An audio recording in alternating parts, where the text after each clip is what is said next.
The marketplace was alive with noise and colors, but whenever she walked by, the life seemed to fade. Merchants who shouted loudly a moment ago suddenly pulled scarves over their noses. Customers stepped back, whispering in disgust. Some even crossed the street to avoid her. Her clothes were worn thin, patched in many places, and her hair hung in tangled strands. But it wasn't her appearance that made people avoid her. It was the smell, a sharp, sour stench that seemed to cling to her no matter where she went. Even the wind couldn't carry it away. She kept her head down, moving quickly from stall to stall. Her thin hands clutched a small bag, inside of which were only a few crumbs of dry bread. Every few steps she glanced over her shoulder, as if afraid someone was following her at the far edge of the crowd. A human named Daniel stood watching. He had been in this alien city for only 2 weeks. He had seen strange things here, creatures with 4 arms, merchants selling glowing fruits, mechanical birds flying above the rooftops, but nothing caught his attention like this girl who everyone avoided. Daniel noticed how people muttered insults as she passed. He couldn't understand all the alien words, but he could guess their meaning. Still, the girl never reacted. She just kept walking, as if she was used to it. She stopped at a fruit stall. A vendor with bright green scales waved her away before she could speak. "Not you," the alien hissed, covering his nose. The girl lowered her eyes, mumbled an apology, and walked away. Daniel felt a strange mix of curiosity and anger. He had seen prejudice before, but this felt different. This wasn't just dislike. It was fear and disgust combined. And yet, she didn't look dangerous. She looked fragile. A group of young alien boys followed her now. They pinched their noses and mocked her with exaggerated coughing sounds. One of them threw a small pebble at her back. She didn't even turn around. Daniel's fists clenched. He took a step forward, but the girl suddenly stumbled. Her knees buckled, and she fell to the ground. The bag slipped from her hand, spilling the dry crumbs onto the dirty street. People saw her fall and moved away. No one bent to help. Some even walked faster, eager to pass without breathing in the smell. Daniel didn't think. He pushed through the crowd, ignoring their surprised looks. When he reached her, he crouched down. She looked up at him with tired, frightened eyes. They were a soft, silver color, unlike anything he had ever seen. "Easy," Daniel said gently. She flinched at the sound of his voice, as if she wasn't used to anyone speaking kindly to her. Without another word, he reached out and lifted her to her feet. The smell hit him then, sharp and unpleasant, but he didn't let go. Her body was light, far too light for someone her age. The crowd stared at him now. Some muttered in disbelief. Others shook their heads as if he was crazy. A merchant whispered, "The smell will cling to him too." But Daniel ignored it. "You're hurt," he said, glancing at the scrape on her arm. She shook her head quickly. "No, I'm fine. You shouldn't touch me." Her voice was soft, but there was a strange firmness in it. It wasn't shame, it was warning. Daniel studied her face for a moment. She looked like she wanted to run, but her legs trembled too much. He sighed. "Come on, I'll help you get somewhere safe." She shook her head again, stepping back slightly. "You'll regret it." But before he could ask what she meant, her eyes rolled back and she collapsed into his arms. Daniel caught her just in time. The murmurs in the crowd grew louder. Someone called out, "Leave her, human. She's not worth it." Another voice added, "She's cursed." Daniel looked at all of them, his jaw tightening. "Then I'll take my chances," he muttered. With that, he lifted her and began walking away from the marketplace. The crowd parted around him like he was carrying a dangerous animal. But Daniel kept his eyes forward. He didn't know who she was, why she smelled the way she did, or why everyone feared her. All he knew was that he couldn't leave her lying there. And somehow, Deep inside, he felt that helping her would change his life in ways he couldn't yet imagine. Daniel carried the alien girl through the narrow streets, his steps steady despite the weight in his arms. She was so light that he feared she might break if he held her too tightly. The faint, sour smell still clung to her clothes. But Daniel didn't flinch.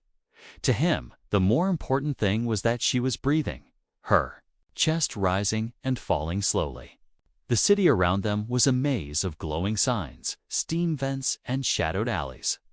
The rain from the night before had left puddles on the cracked stone paths. People stared as Daniel passed, some whispering, others stepping away quickly. A few even spat on the ground, as if his act of carrying her was an insult to them. He finally reached a quieter district far from the bustling marketplace. Here, the buildings leaned against each other, their walls patched with metal sheets. At the end of the street stood a small inn where Daniel had been renting a room since his arrival. The owner, a short alien with 3 eyes and long whiskers, glanced up from behind the counter as Daniel pushed the door open. "You brought trouble," the owner said bluntly. Sniffing the air, Daniel ignored the comment. "I need some water, clean towels, and a basin." The owner frowned. "For her?" Daniel met his gaze. "Yes, for her." The alien sighed but went to fetch the supplies. Muttering something under his breath, Daniel carried the girl up the narrow staircase to his room. It wasn't much, just a small bed, a table, and a single window that looked out over the street, but it was warm and dry, which was more than she seemed to have. He set her gently on the bed, her head resting on the pillow. Her hair was messy and clumped together, and dirt streaked her pale skin. Daniel filled the basin with water and dipped a towel into it. He pressed it lightly against her forehead. Her eyes fluttered open for a moment, silver irises catching the dim light. "You," she whispered, her voice trembling. "Why are you helping me?" Daniel gave a small shrug. "Because you needed it." Her brow furrowed, as if the answer made no sense to her. "No one touches me," she said, her tone filled with disbelief. "They all move away." Daniel smiled faintly. "I'm not they." She stared at him for a long moment, as if searching for a trick or hidden reason. Then she tried to sit up, but her arms shook too much. Daniel caught her shoulders gently. "Easy. You're weak." She closed her eyes, breathing slowly. "You'll regret this." She murmured again. Daniel leaned back in his chair, studying her. "What's your name?" he asked. She hesitated, then said softly, "Lyra." The name felt strange on his tongue, but somehow familiar in its simplicity. "All right, Lyra," he said. "I'm Daniel." The owner returned, placing the towels on the table with a disapproving glance before leaving without a word. Daniel noticed Lyra watching the door carefully, as if afraid someone else might come in. "You don't have to be scared here," Daniel said. Her gaze flicked to him sharply. "You don't know what I've done." There was a weight in her voice that made Daniel pause. It didn't press her for details, not yet. Instead, he wrung out the towel and gently wiped the dirt from her face. Lyra froze, her breath hitching. It was as if no one had touched her with kindness in years. She didn't move away, though her eyes softened slightly, and her shoulders relaxed. When Daniel moved to clean her hands, she whispered, "You're human, aren't you?" He nodded. "That's right, I've never met one before," she admitted. "They say humans are strange. Unpredictable." Daniel chuckled quietly. "I'll take that as a compliment." For the next few minutes, there was silence except for the sound of water dripping back into the basin. Daniel could see more of her skin now, pale with faint glowing lines tracing along her arms, markings he had never seen on any other alien. They seemed to pulse softly with light whenever his fingers brushed her skin. "What are these?" he asked quietly. She glanced at them and looked away. "They're a reminder of what?" "That I don't belong anywhere," she said, her voice low. Daniel wanted to say something, But the way she spoke made it clear she wasn't ready to explain. Instead, he handed her a cup of water. She hesitated. Before taking it, drinking slowly as if savoring every drop. When she finished, she set the cup down and said, "You can still leave, you know, before they find me." "They?" Daniel repeated, leaning forward. She didn't answer right away, her silver eyes locking onto his. Finally, she said, "The ones who made me like this. The ones who made sure no one would come near me." Daniel felt a cold weight settle in his chest. "Why?" he asked, but she only shook her head. "If I tell you, it'll put you in danger too." Daniel leaned back, his decision already made. "I've faced danger before," he said. "If someone's after you, then they'll have to go through me." Her eyes widened slightly, and for the first time, there was a flicker of something other than fear in them. Maybe trust. Maybe hope. She looked down at her hands, as if embarrassed by the emotion. Outside, the faint sound of footsteps echoed in the street below. Lyra tensed instantly, her eyes darting to the window. Daniel stood and moved quietly to the side, peering through the curtain in the dim light of the alley. Two tall figures were scanning the street, stopping passersby, asking questions. They didn't look friendly. Daniel glanced back at Lyra. "Are those the ones?" Her lips pressed into a thin line, and she nodded slowly. "Then we need to keep you hidden," he said firmly, and at that moment, Lyra realized this human wasn't just helping her out of pity. He was choosing to stand beside her, no matter the risk. The footsteps outside faded after a while, but Lyra still sat tensely on the bed, her arms wrapped tightly around herself. Daniel could see the strain in her eyes, the way she was always ready to run. He closed the curtain and locked the door. "They're gone for now," he said softly, but she didn't relax. Her gaze stayed on the floor, as if expecting the danger to burst through the door at any second. Daniel studied her for a moment, then glanced toward the small adjoining washroom. The inn's plumbing wasn't perfect, but it had a working shower. "Lyra," he said, "you need to get cleaned up." Her head snapped up. "Why?" "Because you deserve to feel human again," he replied, then smiled faintly. Well, you're kind of human." Her brows furrowed, and she shook her head quickly. "You don't understand. I can't." Daniel sat down across from her. "Can't or won't." She hesitated, her lips pressing together. Then she whispered, "The smell, it's not just dirt."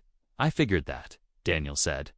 "But even if it's something they did to you, you shouldn't have to carry it around forever." For a long moment, she didn't answer. Then, almost reluctantly, she said, "Water makes it worse for a little while before it gets better." Daniel tilted his head. "So it does get better?" She looked uncertain. "Only for a short time. Then we make the most of that short time," he said firmly, standing up. He brought her a fresh towel and a bar of soap from his pack, one of the few personal supplies he had brought from Earth. Her eyes lingered on the soap, as if it were something rare and precious. He noticed her hesitation and softened his tone. "You don't have to be afraid of this." She looked at him for a long moment, then gave the smallest nod. Daniel stepped out of the washroom, leaving her the privacy to clean herself. From the other side of the door, he heard the slow turn of the water knob. At first, there was only silence. Then the faint sound of water hitting the floor. It was quiet for several minutes. But then he heard a gasp, a soft, almost surprised sound. It made him smile without realizing it. Inside, Lyra stood under the warm stream, her thin frame trembling. She rubbed the soap over her arms, and for the first time in years, the layers of grime began to wash away. The water turned dark as it carried away the dirt, and beneath it, something else emerged, faint glowing patterns along her skin. They pulsed gently, like the shimmer of moonlight on water. She stared at them in disbelief, almost as if seeing herself for the first time, her hair once heavy with oil and dust, now fell in cleaner strands down her shoulders. The sour smell began to fade, replaced by a faint, almost sweet scent from the soap. She reached out and touched her own cheek, her silver eyes wide. For a moment, she didn't feel like the girl no one wanted to stand near. She felt like someone real when she stepped out of the shower, wrapped in the towel. Daniel looked up from the chair where he'd been waiting. His eyes widened slightly. She was still thin, still pale, but the change was striking. Her glowing skin patterns caught the dim light of the room, and her hair framed her face instead of hiding it. Even her expression was different, softer, less guarded, better. He asked with a small smile. She hesitated, as if afraid to admit it, then said quietly, "Yes." Daniel handed her a clean shirt from his bag, one that was far too big for her, but at least dry and warm. She accepted it, clutching the fabric for a moment before turning away to change. When she returned, she looked down at the floor, almost shy. "No one's seen me like this in years," she said. "Then they've been missing out." Daniel replied without hesitation. Her cheeks darkened slightly, not from embarrassment alone, but from an emotion she didn't fully understand. As she sat back on the bed, Daniel poured her a cup of tea from the small kettle in the corner. She sipped it slowly, still looking at him like he was a puzzle she couldn't solve. Finally, she asked, "Why do you care?" Daniel didn't have a perfect answer, so he gave the honest one: because someone should. Her eyes softened again, but only for a moment. Then they grew shadowed, and she looked toward the window. "They'll come for me again," she said, "and they won't stop until they find me." Daniel leaned forward. "Then we'll make sure they don't." "You don't understand," she insisted. "They're not just dangerous. They own people. Entire streets fear them." Daniel's jaw tightened. "Then they haven't met me yet." Her lips parted, as if to protest, but she closed them again. Instead, she asked quietly, "What if helping me costs you everything?" He shrugged. "Then, at least I'll lose it doing the right thing." For the first time since they met, Lyra's expression broke into something close to a smile. It was small, fragile, but real. She set the tea down and looked him in the eyes. "You're going to regret this, human," Daniel chuckled. "We'll see." But deep inside, Lyra knew something had changed. Not just the way she looked, or the way the smell had faded, but the way this human had seen her, not as a curse, not as a burden, but as a person worth saving. And that was something no one had ever done for her before. The rain had returned by nightfall, tapping softly against the window of Daniel's small room. The marketplace noise was distant now, replaced by the hum of water pipes and the occasional creak of the old inn walls. Lyra sat on the bed, knees drawn up, the towel still draped loosely over her shoulders. The steam from her shower had faded, but the faint, sweet scent of soap still clung to her, replacing the sharp smell that had followed her for so long. Daniel sat in the chair opposite her, leaning forward with his elbows on his knees. "Lyra," he began gently, "you said someone made you like this." She glanced away, her eyes fixed on the flickering light bulb above them. "I shouldn't tell you," she murmured. "Once you know, you'll be part of it." "I'm already part of it," Daniel replied firmly. "They're looking for you, and they saw me carry you away. That's enough to put me on their list." Her fingers tightened on the towel. "They call themselves the Syndicate of Glass," she said finally, her voice low. Daniel frowned. "Never heard of them." "They like it that way," she replied. "They operate in the shadows, controlling half the city without ever showing their faces." She hesitated, her voice trembling. "I was theirs." Daniel stayed quiet, letting her speak at her own pace. "They took me when I was young," she continued.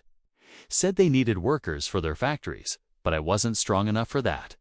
Her silver eyes flicked to him for a moment before looking away again. "They tested things on me instead. Chemicals, toxins, scents." Daniel felt his stomach tighten. The smell. She nodded slowly. They sprayed me with a compound that seeps into the skin and stays there, a smell designed to make others keep their distance. Her voice cracked as she went on. They said it was a gift that I would never be touched. Never be close to anyone so I couldn't betray them. Daniel clenched his jaw. That's not a gift, Lyra. That's a prison. She gave a bitter smile. Exactly. The rain grew heavier outside, the sound filling the small room. Lyra pulled the towel tighter around herself, as if the memory of those years still clung to her skin. I escaped 2 cycles ago, she said. I've been hiding in the lower districts ever since, staying close to the waste fields so no one would notice the smell. Her voice dropped even lower, but they've been getting closer. The men you saw today. They're syndicate hunters. Daniel leaned back, thinking, this compound, if it fades after a wash, maybe it can be removed completely, he said. She shook her head quickly. It always comes back, stronger after a few hours. But that means it's temporary, Daniel pressed. If we can figure out the chemical makeup, maybe we can neutralize it. Lyra blinked at him, a faint spark of hope breaking through her guarded expression. No one's ever tried to fix it, she said quietly, almost to herself, before Daniel could answer. A faint thud echoed from somewhere below. Both of them froze. Another sound followed the creak of the inn's front door. Slow and deliberate, Lyra's hand went to her mouth, her eyes wide. Daniel moved to the window, carefully pulling the curtain back just enough to see. Through the sheets of rain, he spotted them. 2 tall figures in dark coats standing in the street, one holding a small device that emitted a faint green light. The beam swept over the wet ground like it was tracking something. Daniel's mind raced scent tracker. It had to be. They're here, Lyra whispered, her voice trembling. Daniel grabbed his bag and moved to her side. We have to move, she hesitated. They'll follow us. I'll follow the scent, but the rain can help mask it, he said. She stared at him for a moment, then nodded. Within seconds, they were moving, Daniel leading the way through the narrow back hallway of the inn. They slipped out the rear door into an alley, slick with rainwater. The cold bit at their skin, but the downpour worked in their favor. Daniel kept them close to the walls, his eyes scanning every shadow. Lyra followed silently, her towel now gone, replaced by the oversized shirt and pants Daniel had given her. They moved quickly through the twisting streets until they reached a row of abandoned warehouses. Daniel pushed open a rusted side door and ushered her inside. The interior smelled of damp metal and dust. We'll stay here until they pass, he whispered. Lyra leaned against the wall, breathing hard. You could have left me, she said quietly. You should have. Daniel shook his head. Not my style. She stared at him for a long moment, as if trying to understand the kind of person who would willingly walk into danger for her. You don't even know me, she said. I know enough, he replied. His voice steady. Outside, faint footsteps splashed through the rain. The green light from the device swept past the warehouse entrance before fading away into the distance. Only when the sound was gone did Lyra let out a slow breath. Daniel looked at her and said, They're not going to stop, so neither can we. Her silver eyes met his, and for the first time, there was no warning in them. Instead, there was something else, a quiet, spoken trust. And deep down, Daniel knew that whatever the Syndicate of Glass had done to her, they had just made a much bigger mistake, because now she wasn't alone. The rain poured harder, turning the streets into rivers of silver under the dim glow of alien street lamps. Daniel kept his back to the wall of the warehouse, his eyes scanning the narrow street outside. He could still see the faint green light from the trackers in the distance. Moving slowly but deliberately, they're sweeping the area, he murmured, glancing at Lyra. We have to keep moving. Lyra hugged her arms around herself, her thin frame shivering from the cold. Her damp hair clung to her cheeks, silver eyes wide with both fear and determination. "Where can we go?" she asked softly. Daniel adjusted the strap of his bag. "Somewhere they can't follow, and we use the rain to hide your scent." They slipped out the side door again, staying close to the darkened alleys. The air was thick with the smell of wet stone and rust. Every few steps, Daniel would pause, listening for footsteps that didn't belong to the rhythm of the storm. Behind them, a sudden metallic clatter echoed. Something had been kicked over. Daniel's eyes met Lyra's, and without a word, they ran. The streets here were narrower, twisting like a maze between tall buildings patched with metal sheets. Rainwater streamed along the gutters, splashing up against their legs as they moved. Daniel led her through a side passage barely wide enough for two people. He knew the syndicates. Hunters were close. He could feel it in the way the air seemed heavier. Charged with tension, they emerged into a wider street lined with closed market stalls. Most of the awnings were torn, flapping in the wind. Daniel slowed, scanning for movement. A faint humming sound reached them from the far end of the street. Lyra's breath caught. "That's their scanner. It can read the compound from over 20 meters." Daniel cursed under his breath, pulling her toward a broken drainage grate on the side of the street. "Down here," he said, lifting the grate just enough for her to slip inside. She hesitated only a moment before lowering herself into the dark tunnel below. Daniel followed, replacing the grate above them. The sound of the storm muffling instantly. The tunnel smelled of damp stone and old machinery. Water trickled along the sides, and the only light came from the faint glow of Lyra's skin markings. "Keep moving," Daniel whispered, his voice barely audible over the distant rumble of the rain above. They walked, hunched, the tunnel low enough that Daniel's head brushed the ceiling in places. After several minutes, they reached a junction where the tunnel split into three directions. Lyra glanced at him, her expression uncertain. Daniel picked the left passage, the one that sloped downward, leading away from the surface. The air grew cooler, and the sound of the rain faded even further, replaced by a distant hum of machinery. But just as Daniel began to relax, a sharp clang echoed behind them. Lyra froze. They found the tunnel. Daniel grabbed her hand. "Run!" Their footsteps splashed through shallow water as they pushed deeper into the tunnels. The green light of the tracker began to flicker behind them, bouncing off the wet walls. Daniel's heart pounded, but he kept moving, pulling Lyra along. Every second they stayed ahead mattered. The tunnel opened into a massive underground chamber. Rusting pipes lined the walls, and a metal catwalk ran across the middle.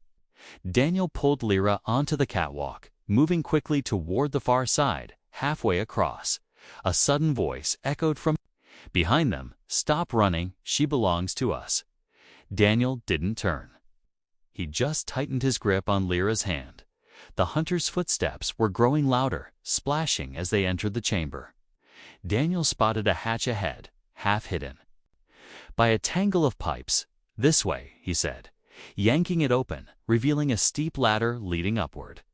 Lyra climbed first, her bare feet slipping slightly on the wet rungs. Daniel followed, glancing down to see the green light getting closer. The hatch above opened into the back of an abandoned supply shop. Dust covered the counters, and broken shelves leaned against the walls. Daniel pushed the hatch closed, just as the hunters reached the catwalk below. They crouched in the shadows, holding their breath. Through the cracks in the hatch, Daniel saw the hunters pause. Scanning the area with their device, one of them cursed. "The rain is masking her completely. We'll have to flush them out." Daniel's jaw tightened. He waited until their footsteps faded before motioning for Lyra to move. They slipped out the back of the shop into another alley. The rain here felt colder, sharper against their skin. Lyra's breathing was ragged, but she kept up with him. "We can't keep this up," she said between breaths. Daniel glanced at her. "We don't have to. I know a place they won't look." She looked skeptical, but didn't question. The alley twisted and opened into a wide street where a single, half-collapsed transport station stood. Its massive archway was cracked. Vines growing through the broken tiles, Daniel led her inside, the air thick with the scent of damp. "Earth and rust. This station hasn't been used in years," he said. "Too close to the old flood tunnels, the syndicate won't risk coming here without backup." Lyra sank onto a broken bench, her body trembling from exhaustion. Daniel scanned the area for any signs of movement before sitting across from her for a moment. They just listened to the rain pounding against the station roof. Then Lyra spoke quietly. "You've risked so much already for someone you barely know." Daniel met her gaze. "Maybe I don't need to know everything to decide what's right." Her silver eyes lingered on him for a moment, and then she looked away. But deep down, Daniel could see it. A small spark of trust. Growing brighter despite the storm around them. The abandoned station was cold and silent, except for the steady drip of water from the cracked ceiling. Shadows stretched across the broken floor. Hiding rusted benches and piles of debris, Daniel stood near the center, scanning the dark corners. His instincts telling him they didn't have long before the hunters found this place. Lyra sat quietly on a bench, her knees pulled close to her chest. Her silver eyes followed Daniel as he moved, watching him check the old ticket booths, the stairwells, and the exits. "What are you looking for?" she asked softly. "Anything I can use," Daniel replied without looking back. "If they come." "I don't plan on running anymore." Her expression tightened. "You can't fight them. They're trained and they have weapons." Daniel knelt beside a rusted maintenance box and pried it open with his knife. Inside were old metal rods, wires, and a cracked energy cell. "Every soldier knows," he said, pulling the pieces out. "You don't need better weapons if you can make the enemy walk into the wrong place." Lyra tilted her head slightly. "You were a soldier." Daniel didn't answer right away, his hands busy twisting wires and securing them to the energy cell. Finally, he said, "A long time ago, and I learned one thing. Sometimes you don't wait for trouble to find you. You prepare for it." The sound of the rain outside was suddenly joined by something else. Faint, distant footsteps. Lyra's breath caught. "They're here." Daniel moved quickly, placing the small device he had made near the main entrance. Tucking it between two piles of broken tiles, he grabbed two of the metal rods, handing one to Lyra. She stared at it. "I'm not a fighter." "You don't have to be. Just follow my lead," he said. The footsteps grew louder. Echoing off the walls of the station, shadows shifted near the archway as two tall figures stepped inside. Their dark coats dripping with rain, the faint green glow of the scent tracker swept across the room. Pausing when it landed in Lyra's direction, Daniel's voice was low but steady. "Stay behind me," one of the hunters spoke, his voice deep and confident. "The syndicate wants the girl. Hand her over, and you can walk away, human." Daniel took a slow step forward. "Not going to happen." The second hunter smirked. "You think you can stop us? You're outnumbered, outmatched." Daniel glanced toward the entrance, where the small device waited. "Maybe," he said. "But I'm not the one standing where I want you to be." Before the hunters could react, Daniel pressed the small trigger in his hand. The device between the tiles sparked violently, releasing a blinding flash of blue light and a sharp crack that echoed through the station. The hunters staggered, covering their eyes. "Now?" Daniel shouted. He charged forward, swinging the metal rod at the first hunter. Catching him across the shoulder, the second tried to raise his weapon, but Lyra, her hands shaking, swung her rod into his wrist, forcing him to drop it. The clatter of the weapon echoed as it slid across the floor. The first hunter roared in anger and lunged at Daniel. They collided, both slipping on the wet floor. Daniel used the momentum to shove him into one of the broken benches, sending splinters flying. The second hunter reached for a blade at his belt, Lyra's glowing markings flared suddenly. A burst of light erupted from her skin, so bright that it painted the walls in silver. The hunter froze, blinded and disoriented. Daniel didn't waste the chance. He grabbed the man by his coat and slammed him into the pillar beside them, knocking the breath from his lungs. Both hunters stumbled back, realizing this fight was not going the way they expected. One of them growled, "This isn't over," before grabbing his partner and retreating toward the exit. Daniel didn't follow. He stood in the center of the station, chest rising and falling with heavy breaths. The faint hum of the rain returned as the hunter's footsteps faded into the distance. Lyra stood frozen, her glowing skin slowly dimming. Back to its usual soft patterns, her hands trembled. But not from fear, from the adrenaline still running through her veins. You didn't have to protect me like that," she said quietly. Daniel gave her a small smile. "I told you, if they want you, they have to go through me." She lowered her gaze, her voice barely a whisper. "No one's ever done that before." Daniel walked over to where the dropped weapon lay, picking it up and sliding it into his bag. "They'll be back," he said. "And next time, they'll come with more." Lyra nodded slowly. "Then we should leave before they surround the area." He glanced at her. "We will, but we're not running forever." "Lyra," she looked at him, her silver eyes reflecting the dim station light. "Then what are we doing?" Daniel's voice was steady, almost cold. "We're going to make sure the Syndicate of Glass never comes for you again." Outside, the storm raged on. But inside that broken station, something had shifted. The girl who once kept her head down now stood a little taller, and the human who had walked into her life was no longer just a stranger. He was the shield between her and the darkness that had hunted her for years. The storm had slowed to a gentle drizzle by the time Daniel and Lyra left the abandoned station. The streets were nearly empty, with only the faint glow of distant lamps reflecting on the wet stone. The air felt cleaner now, the heavy scent that had once surrounded Lyra almost completely gone. But Daniel knew it wouldn't last forever. They walked in silence for a while, their footsteps echoing softly against the narrow walls of the alleyways. Lyra's eyes kept flicking toward every shadow, still expecting the Syndicate hunters to step out at any moment. Daniel noticed, "You don't have to keep looking over your shoulder," he said quietly, her lips pressed into a thin line. "It's hard not to."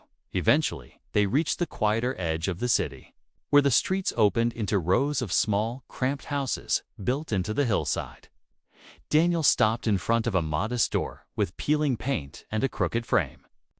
"This is where I've been staying," he said. Unlocking it, Lyra hesitated on the threshold, her gaze moving from the doorway to his face. "You're bringing me inside?" she asked slowly, as if unsure she heard him right. Daniel stepped aside. "It's warmer than the street and safer than running in circles." She lingered a moment longer before stepping in. The inside was small, but clean, with a single bed pushed against the far wall and a small table with 2 chairs near the window. A kettle sat on the counter, and a blanket was folded neatly on the back of one chair. Lyra looked around with wide eyes, her hand brushing lightly over the blanket. "It's quiet," she murmured. Daniel poured water into the kettle and set it on the stove. "Quiet is good." She gave a faint smile before sinking into one of the chairs, her shoulders finally dropping just a little. When the tea was ready, Daniel slid a cup across the table to her. She wrapped her fingers around it, holding it close as if soaking in the warmth. For a while, neither of them spoke, letting the calm settle between them. Then Lyra's voice broke the silence. "You've done more for me in a day than anyone else has in my whole life." Daniel leaned back in his chair. "That says more about them than it does about me." She looked at him with those silver eyes, still uncertain but no longer cold. "I don't understand why," she admitted. "You don't owe me anything." Maybe not, Daniel said. But I'm tired of walking past people who need help and pretending it's not my problem. Her gaze dropped to her tea, and she whispered, "If I stay here, they'll come for you." He shrugged. "Then they'll find out I'm harder to deal with than they expected." Her lips curved into a small, almost reluctant smile. "You're reckless." "Probably," he agreed. The sound of the rain outside became softer, almost comforting. Lyra sipped her tea slowly, her mind still trying to understand what it felt like to be in a place where no one recoiled from her. Daniel got up and pulled the folded blanket from the chair, placing it gently over her shoulders. She froze for a second, unused to such a simple kindness. "Get some rest," he said. "You're safe here tonight." She looked at him for a long moment before asking, "And tomorrow?" Daniel paused, then said, "Tomorrow. We start figuring out how to make sure you're safe every night." Her eyes softened, and for the first time, there was no trace of fear in them. Hours later, the room was dark, except for the dim light from the street lamp outside the window. Lyra lay on the bed, the blanket pulled up to her chin, her breathing slow and steady. Daniel sat in the chair by the door, his eyes scanning the shadows, refusing to let himself drift to sleep. He wasn't sure how long it would be before the syndicate tried again. But he knew one thing: they wouldn't take her without a fight. Lyra stirred slightly in her sleep, murmuring something he couldn't make out. Her hand clutched the edge of the blanket tightly, as if afraid it would be taken from her.